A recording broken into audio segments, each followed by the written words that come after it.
jõulude aeg.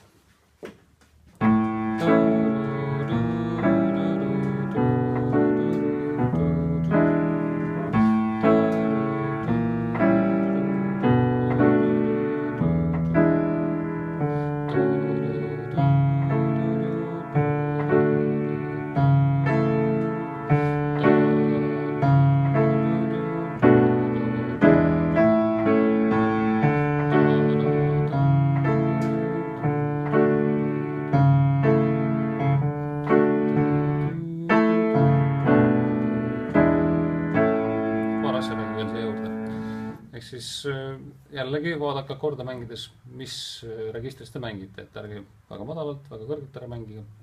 Soovitan alustaksid samast A-tuuri põhikujust. Järgmine kord on kohe A-timm. Timmakordide kohta võite lugeda septakordi materjalist, mille ma olen vist teile saatnud või kui ei ole, siis saadan. Timmid on erinevates kohtades harmoonias ja tihtipeale näiteks ühendab esimest ja teist astet või mingeid muid astmeid kromaatiliselt. Ja nad kõlavad hästi siis, kui te ei dubleeri paremas käes vasaku käe bassinooti. Et see bassinoot jääb näiteks kuskile siia vahel.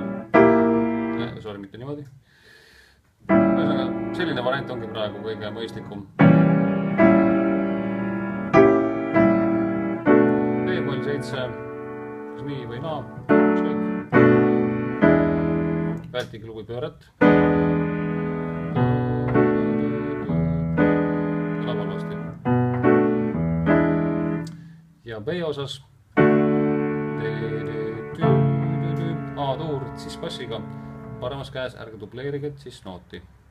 See on selline klassikalise harmoonia reegel, et kõlavad ilusamini. Mängib pigem niimoodi. Ja lõpus jälle.